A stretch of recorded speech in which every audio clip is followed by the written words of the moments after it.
Hai, jumpa lagi dalam akun Revolusi Moral. Kali ini kita agak menyimpang.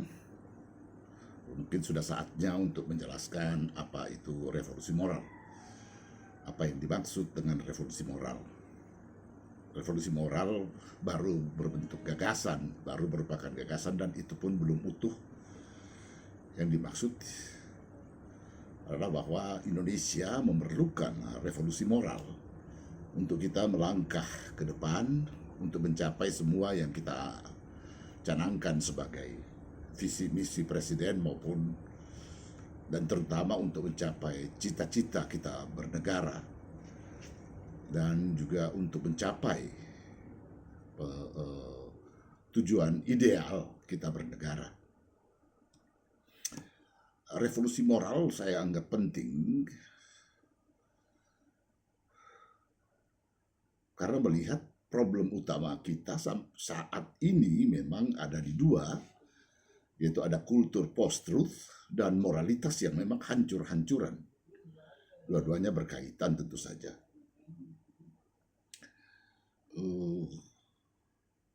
Secara umum di masyarakat kita ngalamin bahwa masyarakat, moralitas yang ada di masyarakat, moralitas hedonis, lalu apatis dan sebagian pengecut juga.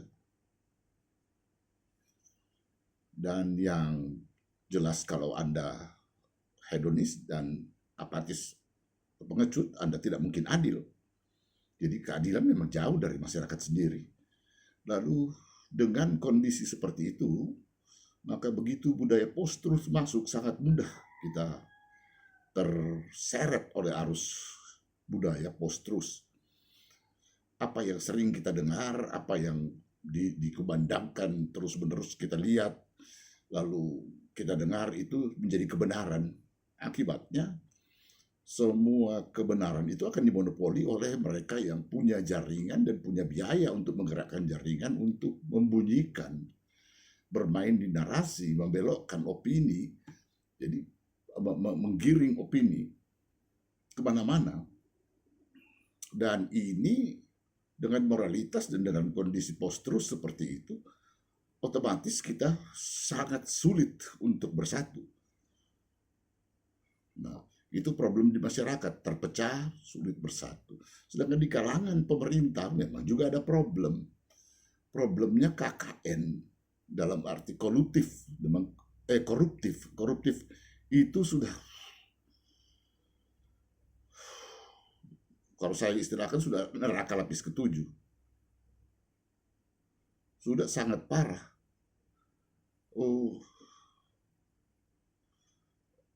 Demokrasi dan negara hukum formalistik digunakan untuk kekuatan, untuk penguatan, untuk tetap bercokolnya oligarki. Dan bahkan mereka juga sendiri untuk tetap bertahan, mereka memecah belah masyarakat, tidak ada kekuatan yang kuat, solid di masyarakat. Jadi mereka dengan aman melanggang terus untuk meneruskan korupsinya. Itu menjadi problem besar kita. Dalam kondisi seperti ini, harapan kita ke depan ada cuma beberapa alternatif.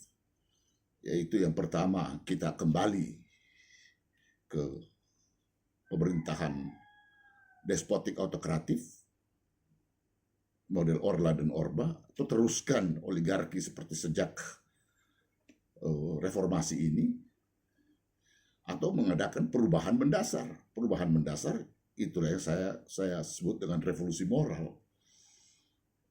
Perubahan mendasar, revolusi moral, untuk mulai kembali kita mengasah gerakan secara bottom up dan non partisan untuk mulai mengasah intelektualitas dan mendorong moralitas publik agar sejalan, agar selaras dengan kedudukan kita sebagai penguasa tertinggi negara.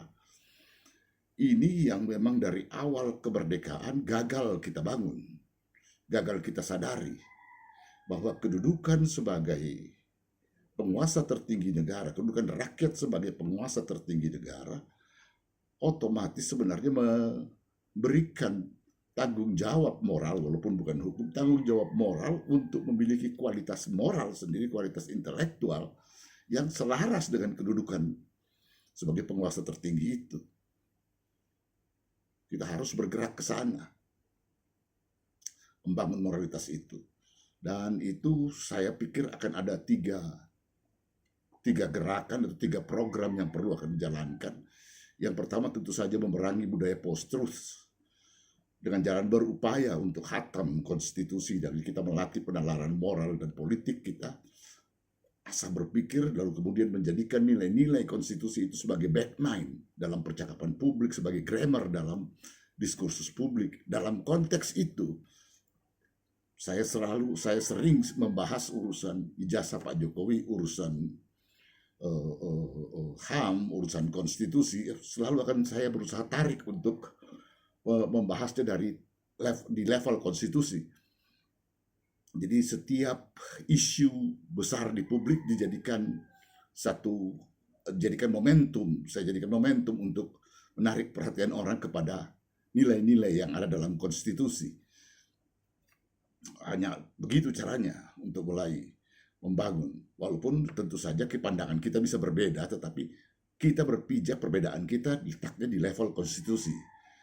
Jadi pijakan kita bersama, karena keyakinan saya bahwa konstitusi adalah senjata pamungkas bagi rakyat untuk mengendalikan, untuk mengelola pemerintahan negara. Dalam mengelola pemerintahan negara, dalam mengawasi pengelolaan pemerintahan negara.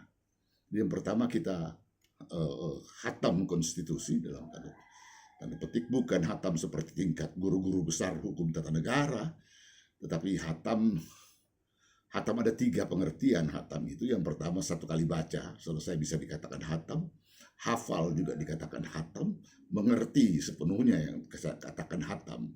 Yang saya maksud dengan hatam konstitusi di sini ya paling tidak sudah bergerak dari hafal ke antara hafal dan memahami lebih baik bagi segenap rakyat untuk memahami itu. Dan itu akan sangat menguntungkan, juga membangun kesatuan rakyat sendiri, karena kita ada satu gagasan, satu pijakan bersama. Nah, kemudian yang kedua juga, langkah kedua, kita perlu gerakan waskat, menerapkan pemahaman kita tentang konstitusi dalam pengawasan melekat terhadap institusi dan aparatur negara untuk memberantas yang tadi koruptif, budaya koruptif, KKN termasuk di dalamnya. Jadi penyalahgunaan kekuasaan dan KKN kita berantas. Dan itu tidak mungkin kita menyoroti semua isu, semua departemen, semua institusi. Kita hanya bisa fokus di beberapa, dan saya memilih fokusnya antara di DPR, kepolisian, tentu saja pemerintahan eksekutif Pak Prabowo, Pak Jokowi dan keluarganya, dan oligarki. Antara 5 itu saya memilih isu di sana, lalu isu itu, dan melihat apakah lagi ada tren di masyarakat, di mana tren masyarakat sedang bergerak. Saya ikut bergerak membahas apa yang menjadi isu besar, lalu kemudian menariknya dari level konstitusi, karena memang kekuatan gerakan revolusi moral belum mampu untuk menggiring atau memunculkan, memicu isu. Jadi terpaksa berselancar di balik situ sambil bertahap membangun komunitas, membangun jejaring dengan sesama masyarakat sipil lainnya. Oke, saya kira situ dulu. Sampai jumpa lagi.